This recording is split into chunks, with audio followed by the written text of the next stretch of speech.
After 10 years of silence, I decided to visit my son. My body was weak, my hands shaking, but my heart carried a small hope that maybe he'd still remember me as his father. I had no money, no family, just the thought of seeing him again before I died. But when I knocked on his grand door and hoped he would be happy to see me, but I was wrong. Before I tell you what happened when he saw me, tell me where you're watching from, and subscribe so my story can reach more hearts. After 10 long years, I finally gathered the courage to visit my son. 10 years of silence, 10 years of loneliness, 10 years of wondering if he ever thought about me, if he even remembered the man who raised him with hands that bled to keep him fed. My body was frail now. My knees cracked when I walked, my back curved, my breath short, but my heart still carried something warm: forgiveness. Not because he asked for it, but because I needed peace before I left this world. I told myself it didn't matter what he'd done, what words were said when he left. I just wanted to see his face again, to know my blood still existed somewhere in this cold world. The road to his house was long. I took a bus halfway, then walked the rest. My shoes were torn, and the cold bit into my bones, but I kept going. I remembered the small boy who once ran to me after school, calling me his hero. That memory was enough to keep me standing. When I finally reached the gate, I froze. The place was massive: tall walls, glass windows, shining cars, and guards at the entrance.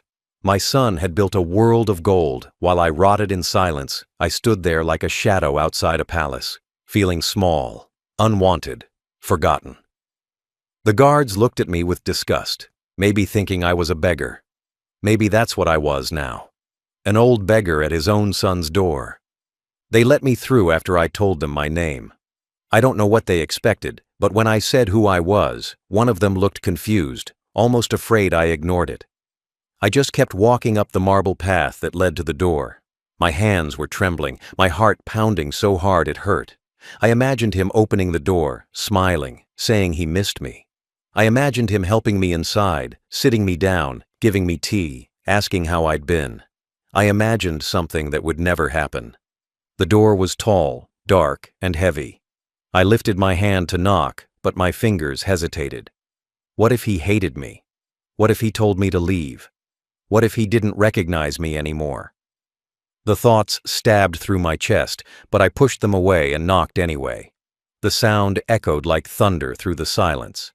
My breath came fast, my legs felt weak. I wanted to run, but I couldn't. I had waited too long for this moment. The door took a few seconds to open. In those seconds, I saw every year flash before me. Every lonely night, every empty meal, every time I looked at the sky, wondering if he was looking at the same one. I told myself it would all be worth it if I could just see his face again. The face of my only son, my blood, my pride, my greatest failure. When I heard the lock turn, my heart stopped. The door opened slowly, light spilling through the gap. I stood there, my hands trembling, my breath shaking, my eyes filling with tears I didn't expect. And then I saw him. Older now, taller, dressed in wealth. He looked like a stranger wearing my son's skin. For a second, my heart lifted, but it fell just as fast, because what I saw in his face wasn't joy. It wasn't love. It was fear.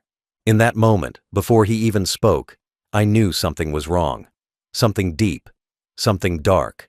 I didn't understand it yet, but I felt it. A coldness in his eyes. A guilt that twisted his mouth. A kind of silence that hides the worst truths. I had spent 10 years imagining this reunion, but not once did I imagine my son looking at me like I wasn't supposed to exist, like I was something he buried long ago. I wanted to speak, but my throat closed. The air between us felt heavy, poisoned. My body ached, but not from age, from realization. From the cruel, slow understanding that I had walked into a nightmare I didn't know was waiting. I didn't know what he had done. Not yet, but I could feel it. In his eyes, in his shaking hands, in the fear that spread across his face like fire. Whatever my son had done, it was worse than hatred. It was betrayal. When the door opened, my son stood there, staring at me as if he'd seen something that shouldn't exist. His eyes widened. His mouth opened slightly, but no sound came out. The color drained from his face so fast I thought he would collapse. He looked at me the way a man looks at a ghost. His hands trembled, his body stiffened, his breath hitched, sharp and uneven.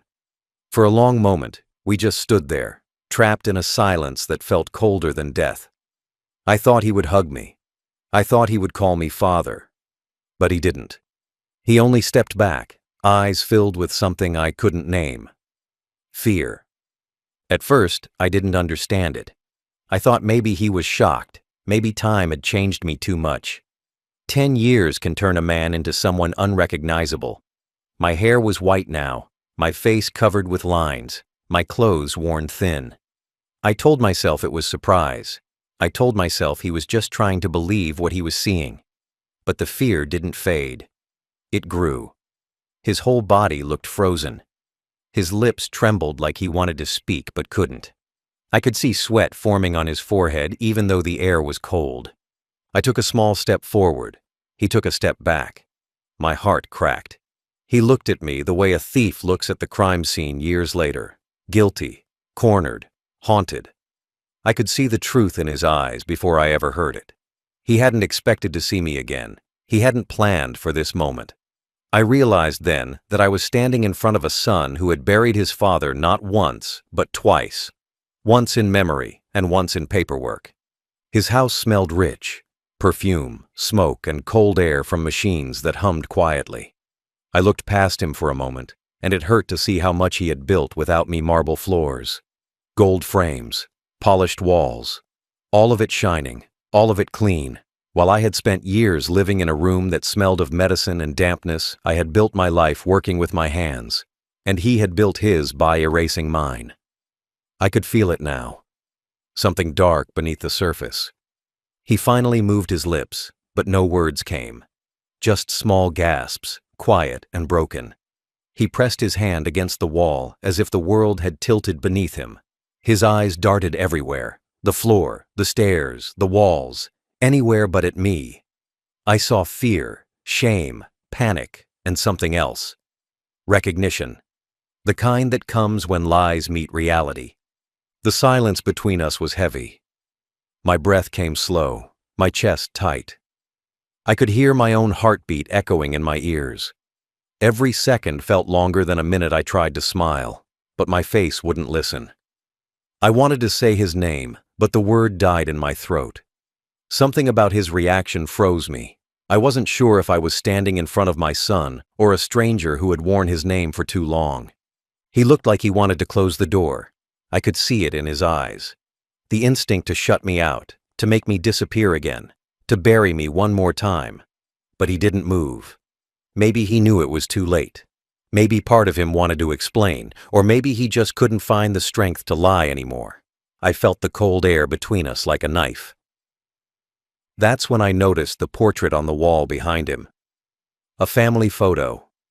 Him, a woman I didn't know, 2 small children smiling. He had a new life. A good one. The kind of life I always wanted him to have. But I wasn't in that picture. I wasn't in any of them. It was as if I had never existed. And maybe, in his world, I didn't. That was when I understood what kind of fear I saw in his face. It wasn't surprise. It wasn't confusion. It was exposure. I didn't know how deep the lie went, but I knew it was bad. Something told me I had walked into a truth that was never meant to be found. My son was trembling not because he was seeing his father, but because he was seeing the man he thought was gone forever, the man he had erased to build the life standing behind him. And in that moment, I realized something cruel. My return wasn't a reunion. It was a disaster. My presence wasn't love coming back home. It was the ghost of his crime knocking on the door. The truth didn't come out all at once. It came in pieces, small and sharp, cutting through every part of me that still believed in my son. I found out what he had done the same way a man finds out his house is on fire. Slowly, then all at once. After I stepped into that house, everything felt wrong. The servants avoided my eyes. The woman in the photo never came out to greet me. The children's laughter upstairs stopped when they heard my voice. It was like the walls themselves were whispering secrets I couldn't hear. Yet I sat down in his living room, surrounded by things that once would have made me proud: the paintings, the expensive furniture, the signs of success. But now they made me sick.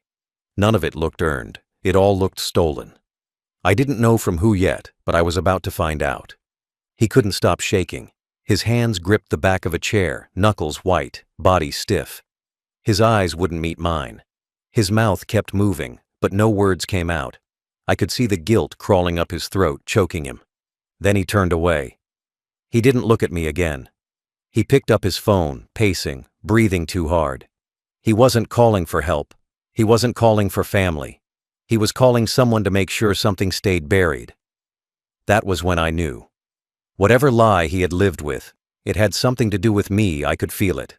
That sick, heavy truth hiding in plain sight. It took a few minutes before I saw the papers.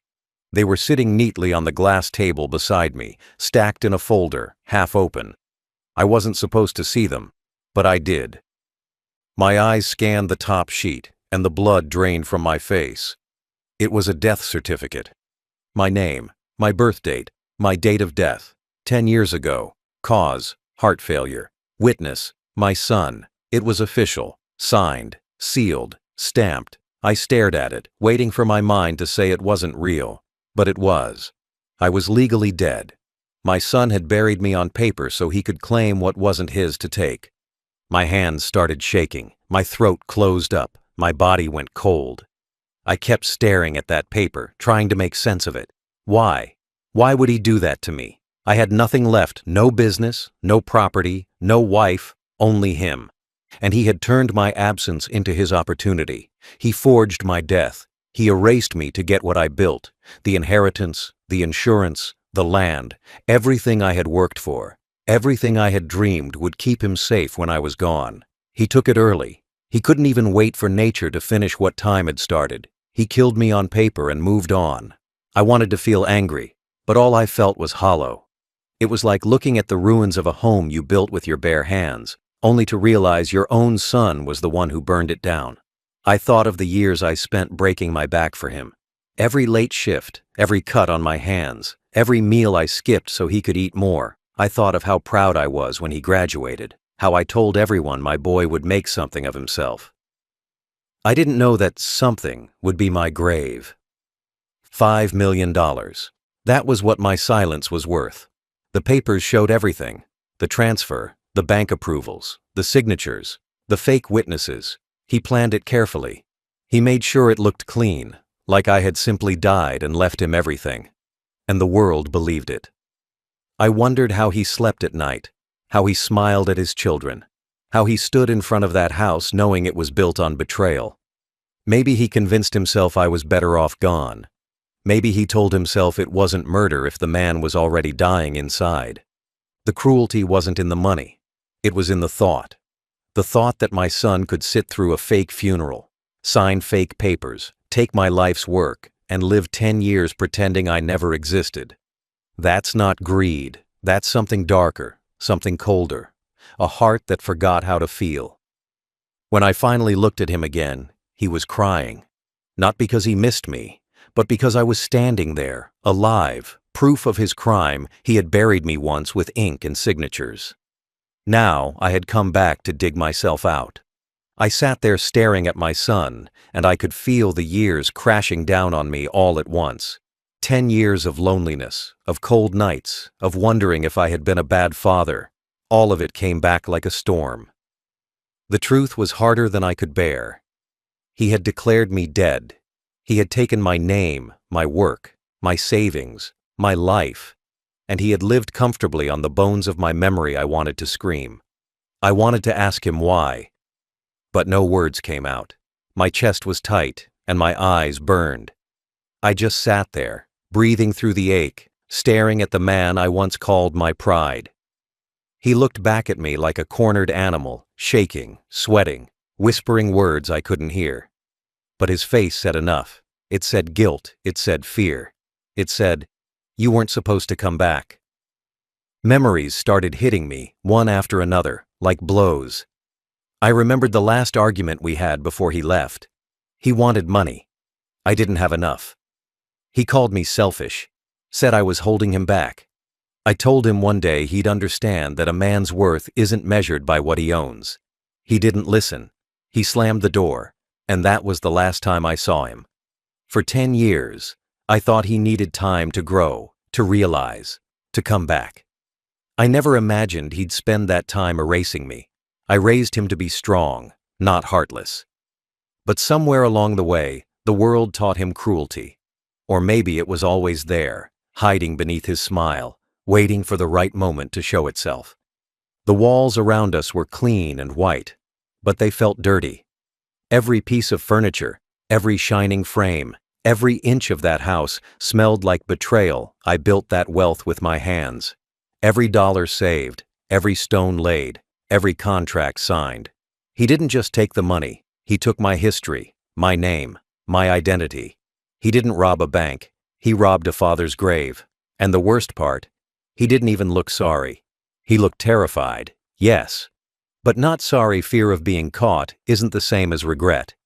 I remembered his childhood, the nights I stayed awake when he was sick, the shoes I mended so he could go to school, the meals I skipped so he'd never go hungry. I gave him everything I could. I thought love was enough to protect him from the world's greed. But maybe it was my love that made him weak. Maybe he saw my kindness as a flaw to exploit. Maybe he learned that he could take from me, and I'd still forgive him. And he was right. I came back after 10 years, not to punish him, not to demand anything, just to see him. Even after all of it, part of me still wanted to believe there was goodness left in him. But what I saw in his eyes wasn't love. It was panic. He had taken everything, and yet he looked empty. The more I stared at him, the more I saw the truth.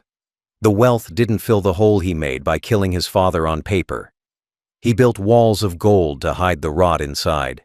He dressed his guilt in fine clothes and pretended it wasn't there. But guilt doesn't die. It waits. It whispers. It eats you alive slowly, piece by piece, until there's nothing left but shame. I could feel his fear filling the room. He avoided my eyes, pacing, gripping the chair, his breath uneven. He looked like a man standing in front of his own ghost. And maybe he was. Because I wasn't just his father anymore. I was the proof of what he did. The living evidence that his hands were dirty. He couldn't undo it. He couldn't explain it. He couldn't hide from it. All he could do was look at me and crumble under the weight of what he had done. And in that moment, I realized the cruelty wasn't just in the act. It was in what came after. He had lived 10 years pretending his father was gone, and now here I was, alive, breathing, staring at him, breaking the world he built on lies. I could see the regret forming in his eyes, but it was too late. Regret doesn't heal. It just hurts. I didn't say anything I didn't need to. My silence was heavier than words. He knew what I knew, that he had taken everything that mattered, and in doing so, he lost the one thing that could have saved him, his soul. The collapse of pride. He broke down slowly. It didn't happen in one scream or one tear. It happened in pieces, the same way he took my life, quiet, steady, cruel. His legs gave out first. He sank to the floor, shaking, his hands covering his face. I watched him crumble, this man who once called me weak. The same son who shouted that I was a failure, now sat crying in the house built on my grave. I should have felt satisfaction. I should have felt power, but I didn't. All I felt was exhaustion. My heart didn't have room for revenge. It was too full of pain. Watching your child fall apart is never victory. It's just another kind of death. He kept mumbling, his voice low and broken. I couldn't hear every word, but I didn't need to. His face said everything. He had carried the lie too long, 10 years of pretending, smiling, sleeping beside wealth that came from betrayal. His pride had rotted from the inside. Now it was collapsing, right in front of me. His hands shook like a man who'd been poisoned, and in a way, he had been. Not by me, by himself. Greed is a poison that starts sweet and ends like ash. I stood there, looking at him, remembering the boy he used to be. The boy who cried when he scraped his knee. The boy who promised he'd make me proud, I wanted to believe that boy still existed somewhere inside the man on the floor. But maybe he died the day my name did. The day he forged that paper, signed my death, and traded blood for money. There was no pride left in him, no strength, just fear and guilt, and the emptiness of success without peace. The mansion around us looked cold. Marble floors, golden walls, expensive silence. I thought about how long he must have walked these halls pretending to be a good man, pretending to deserve all of it. The sound of his crying bounced off the walls, echoing like a warning. This was what pride does when it's built on lies. It rises fast, high enough to touch heaven, and then it falls hard enough to bury you alive. He was buried now, not in dirt, but in the weight of his own choices. He looked up at me once, eyes red, face wet, and I saw something break in him. The arrogance was gone. The anger, the greed, all gone. What was left was something smaller. Regret. He reached for me, but his hands stopped midair. He couldn't touch me. Maybe he was ashamed. Maybe he was afraid I would pull away. I didn't move, I just stood there, breathing slowly, my heart aching from everything we had lost that no money could ever buy back. I didn't hate him. I pitied him. That's worse. I thought of all the nights I spent praying for him, hoping he was safe, hoping he was eating well. I imagined him working hard, living honest, remembering the lessons I taught him. Instead, he had spent those same nights counting the money that came from my grave. He thought success would fill the space where love used to be. But standing there, crying like a child, I could see what 10 years of lies had done. It had hollowed him out, made him rich, but ruined. The house felt like a tomb. The lights were bright, but everything inside looked dead. The furniture, the paintings, the expensive floors, all of it meaningless now. It was strange. He had spent so long chasing wealth, and now he sat surrounded by it, wishing he could give it all back. Pride had lifted him up and then crushed him under its weight. That's the punishment of greed. You get everything you wanted, and none of it matters anymore. He kept saying something over and over, voice cracking, tears falling into his hands. I couldn't hear the words, but I didn't need to. I knew what he was saying. He was begging the air for forgiveness. Not mine, his own. The kind of forgiveness you can't buy or fake or earn. The kind that haunts you every time you close your eyes.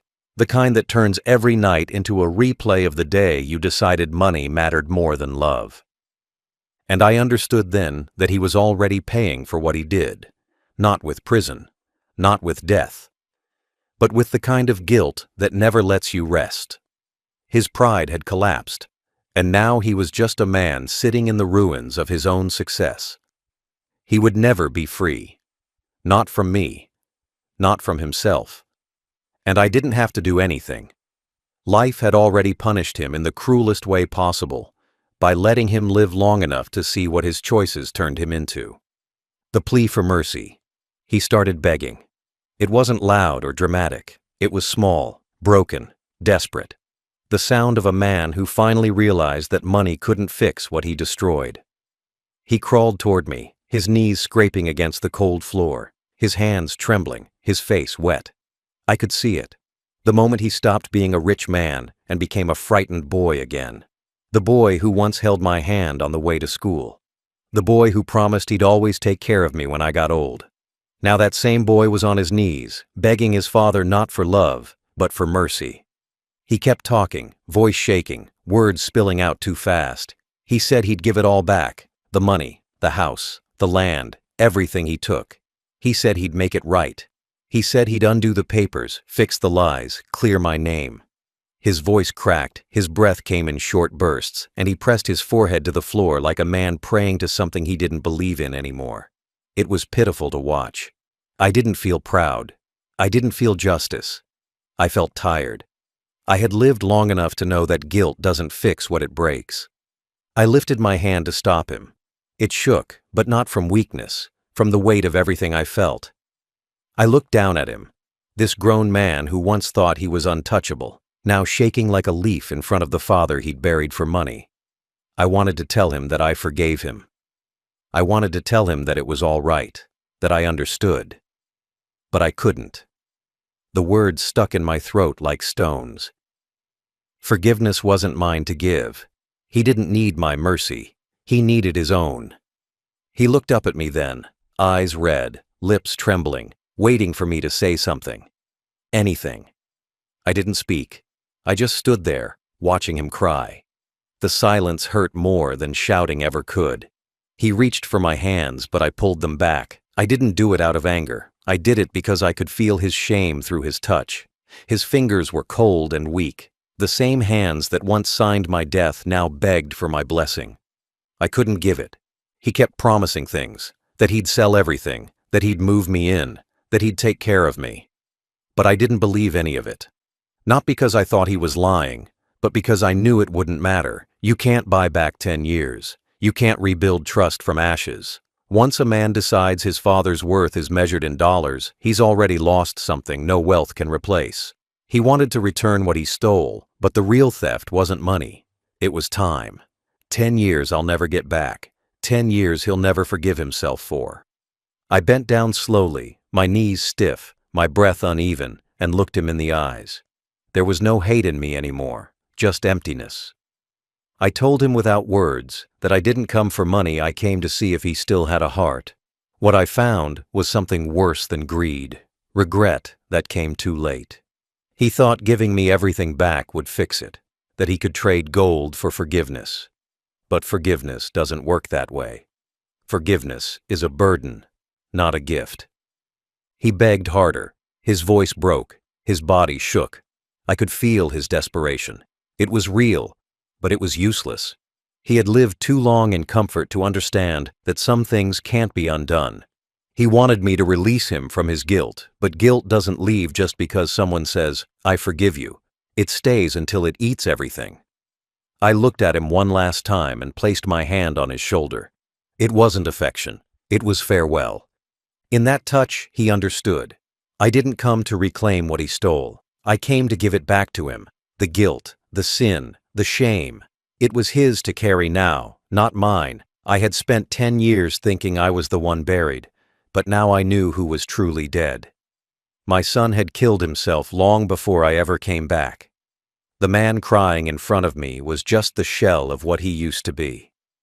I stood up and looked around his house one last time. Everything was shining, but everything was empty. His words faded into sobs.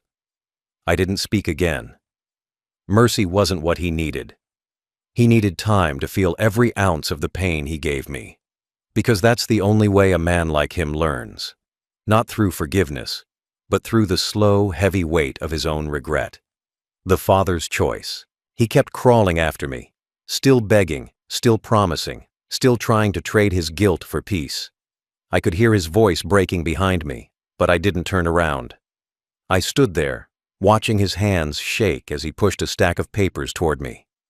Property deeds, bank forms, inheritance transfers, all the proof of what he stole.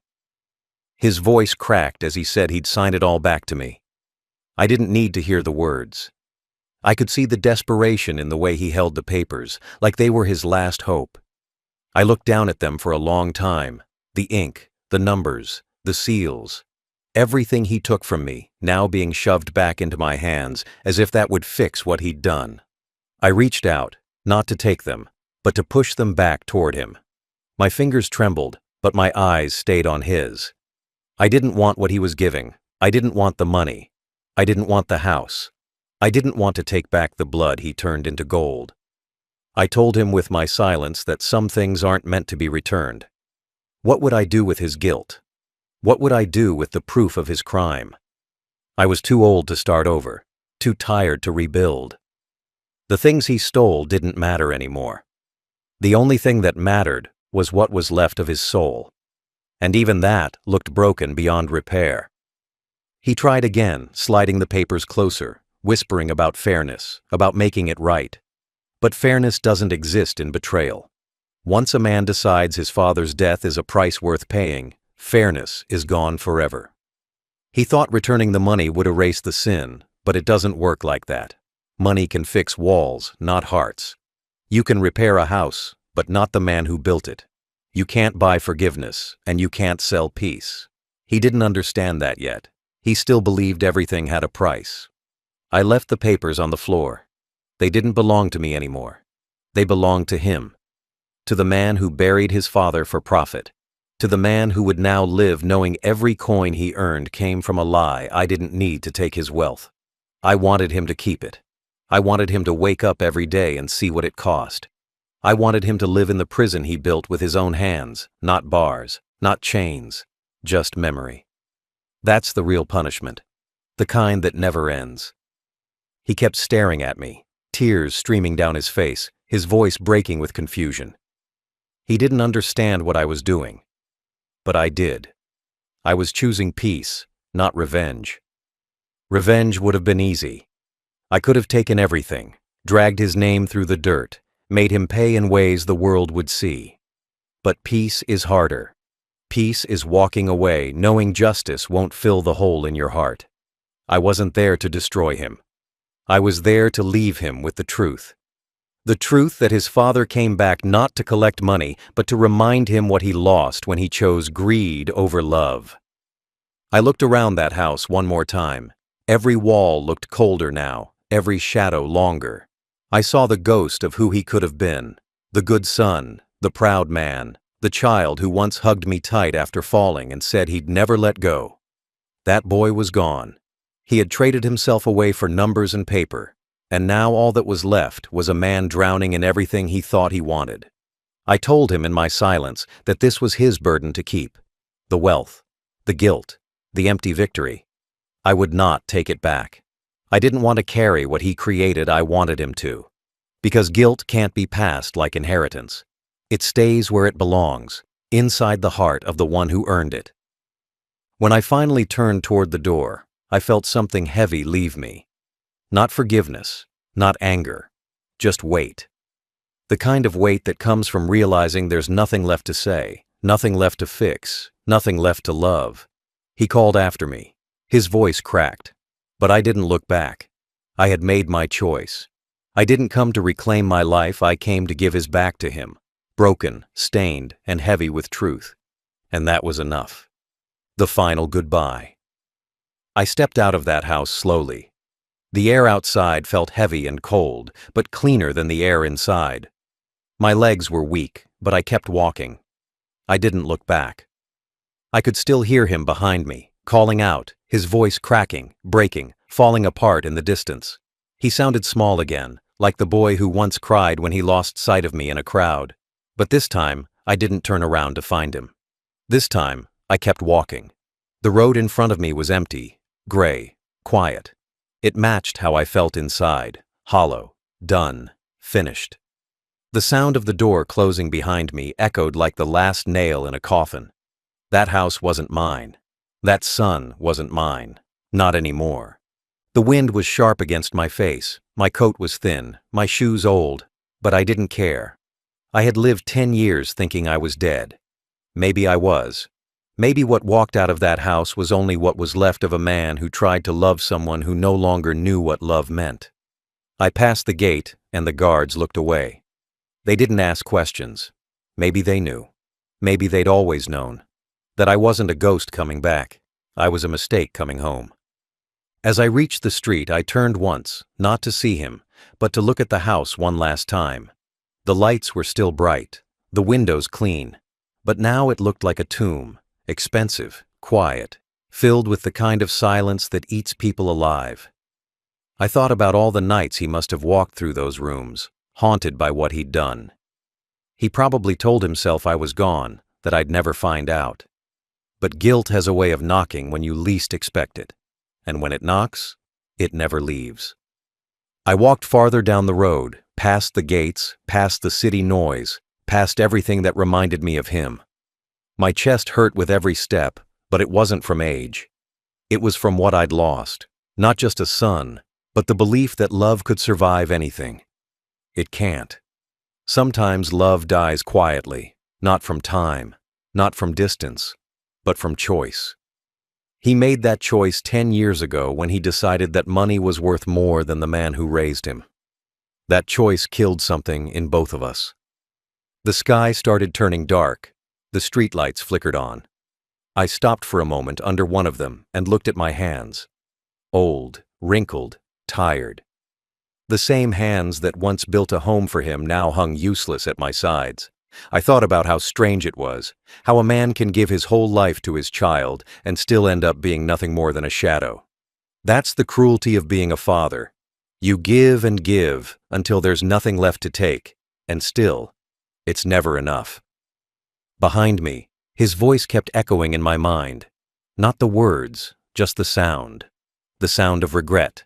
The sound of someone realizing too late that they traded love for emptiness. I didn't need to turn around to know he was crying. I could feel it. I could feel the house shaking with it. But I couldn't go back. Some things can't be fixed by tears. Some wounds heal only when you stop trying to close them. I reached the bus stop. My body ached, my breath came slow, but I felt lighter than I had in years. I had walked into that house carrying 10 years of pain, and I walked out carrying nothing, not hate, not forgiveness, just truth.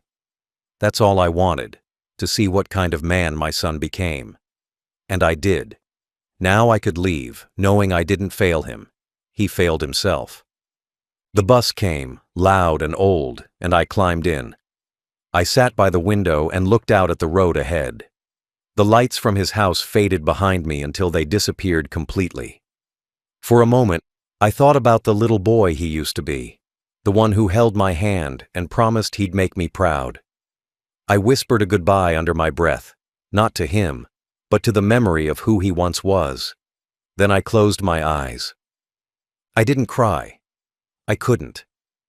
Some tears dry up after too many years of disappointment. I just sat there, feeling the bus move, taking me farther from the past I had seen the truth, and that was enough. The man who opened that door wasn't my son anymore. He was just a stranger with my blood, trapped in a golden cage he built himself, and I, the father he buried, had finally come back only to walk away again.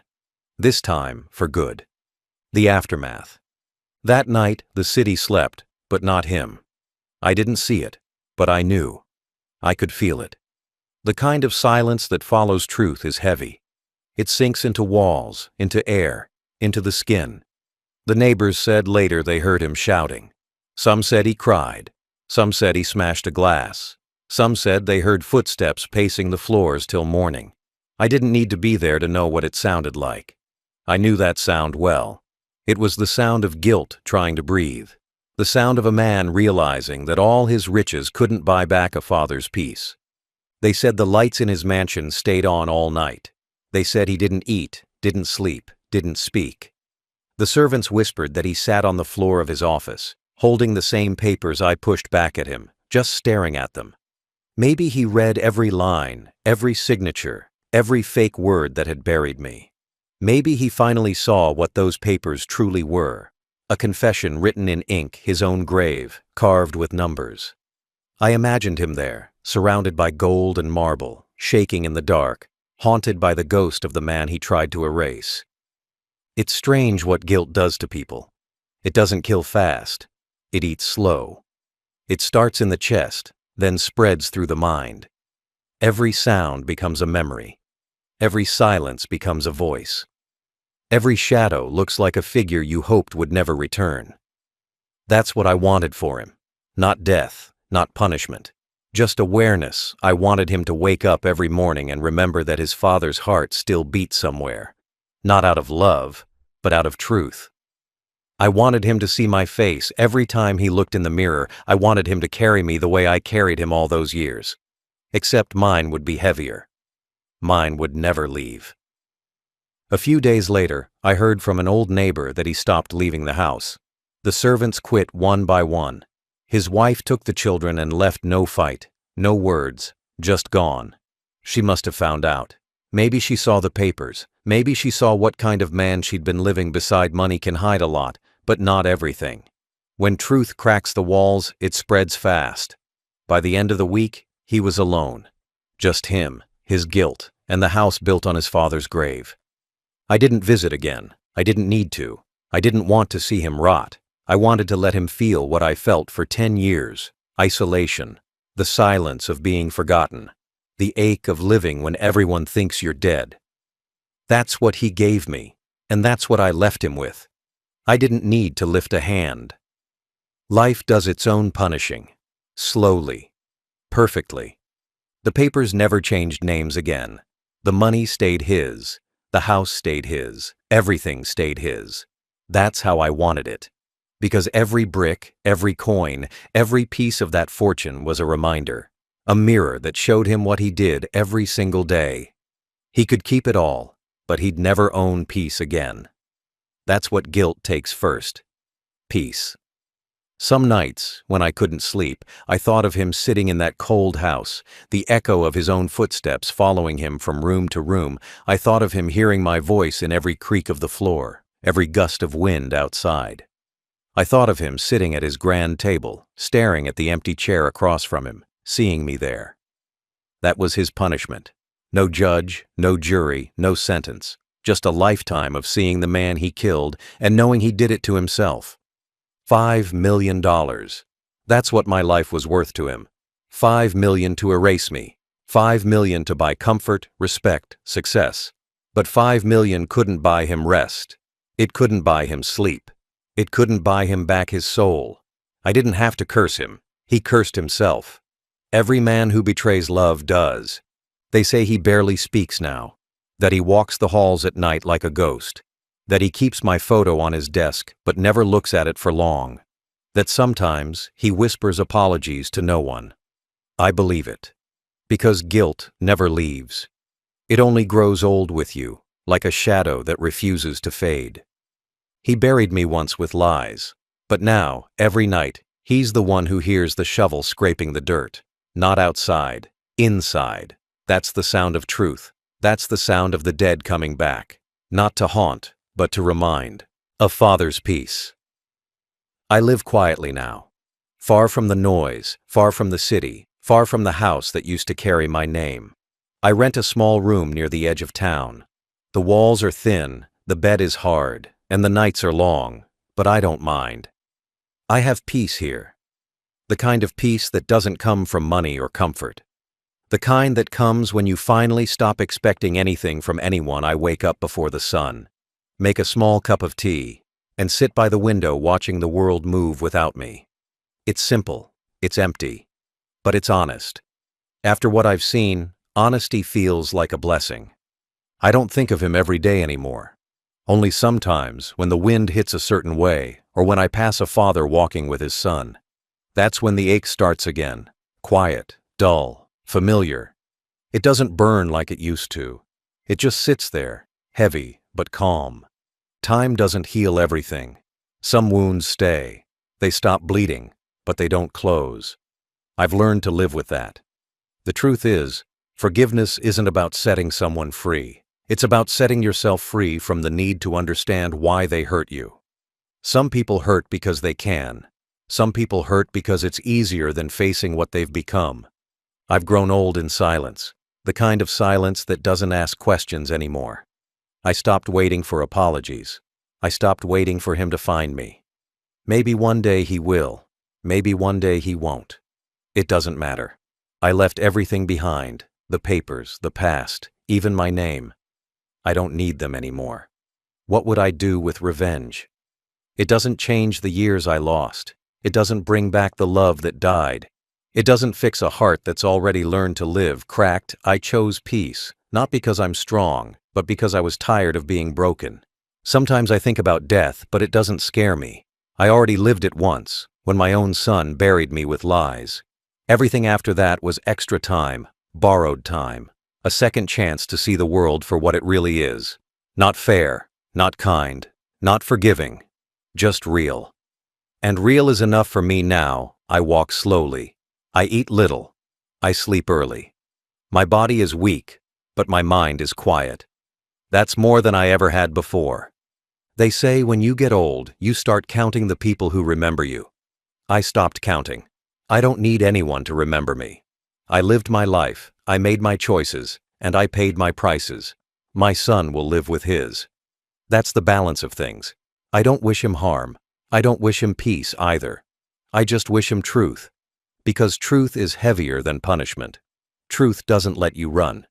It stays behind your eyes. inside your breath, in every heartbeat that reminds you of what you've done. That's the gift I left him with, the truth of who he became. Every sunrise reminds me that forgiveness is heavier than revenge. People think forgiveness is soft, gentle, easy. It isn't. It's cruel. It makes you remember everything and still choose to let it go. It leaves you with silence, not closure. But it's the only way to stop being chained to what broke you. I forgave my son not to save him, but to save myself. I had carried enough weight. It was time to put it down. Now I walk to the park some mornings. I sit on the same bench every time. I watch children play, fathers laugh, mothers call their kids home. Life moves on. It doesn't care who's missing or who's hurting. That's the truth of it. The world doesn't stop for your pain. It never did for mine. But I keep watching anyway, because somewhere in all that noise, there's still something beautiful. Maybe not for me, but for them. And that's enough. I was buried once for money, but I lived long enough to bury the hate. That's my peace. I don't need more. I don't want more. I just sit here, breathing, waiting for the day my body finally catches up to the grave my son wrote for me. Until then, I'll keep waking up, drinking my tea, and watching the sun rise over a world that forgot me. And maybe that's how it's supposed to be, because some ghosts don't haunt. They just sit quietly, remembering, not in anger, but in truth.